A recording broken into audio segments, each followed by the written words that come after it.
Ito ating nahuli guys. Paano ko nakuha ang isang ito? Panoorin mo ang video. Ay papakita ko yung bachi no kinasisa. Yan ang bachi. Itong kinakain nila.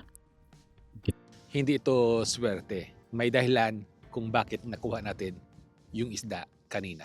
Ito yung ginawa ko. Hindi na pa yan sa bubad. Kasi daming tao dahil bachi eh. Patay na tayo ng ilaw guys. Mamaya tayo mag-iilaw kung makakuha tayo ng isda. Isang.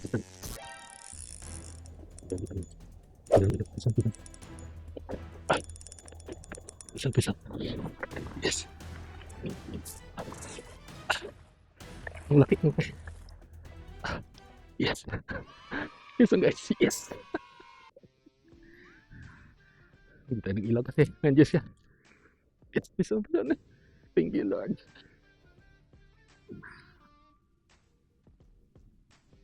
Yes. Malaki. Okay. Huli ka ganat. Abis na nakahuli. Wait lang. Gaman. Gaman ka isa. Gaman.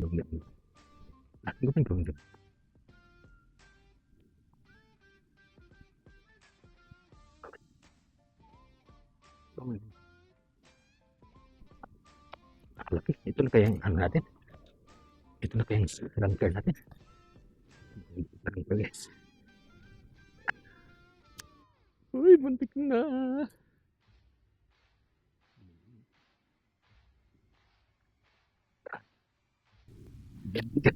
Yes guys. Paano ko nakuha ito? Dito lang sa Bachinuki. Bachinuki na season. Dito sa Japan. Ito ating nahuli guys. Ayan o. Ito ating nahuli guys. Yan ang bachi. Itong kinakain nila. Bye-bye. Okay. Arigato ne. Balik tayo guys. Tama yung decision ko na magpasay ng ilaw. Kasi nakakuha tayo ng malaking sibas, 70. Fresh na fresh, galing sa dagat. Talagang may sistema yung fishing. So kanina, nagmadali akong umuwi. Kasi nga Bachinoke na season ngayon dito sa Japan kung saan naglalabasan yung mga uod na hipan-hipan at sabay-sabay silang magpo-float sa tubig at habang inaanod sila papunta sa dagat ay magmi-mate sila para manganak. At ito naman ang hinihintay ng mga sibas. Kaya kanina ay ginamit natin yung sistema sa pag-fishing sa Bachinoke kung saan nag-cast tayo at talagang very slow yung ating pag-retrieve. Actually, magbibilang ka. 1,001, 1,002, 1,003, 1,004. Dito muna tayo sa taas. Pero mayroon sa ibaba kanina. Ayun, may boil yun. Ayun guys, may boil. Change tayo na guys. Change tayo ng lure. Yan, dito tayo. Sly sling na floating. Ito kasi mga lure guys. Ito mga lure na to hindi gumagalaw. Yung ano nila. Parang kala mo. Parang ano lang. Walang ano. Hindi. Pag hinihila mo talagang hinihila lang. Hindi siya nagro-roll. Hindi siya nag-wobble. Balik tayo guys. Balik tayo dito sa ating hit lure.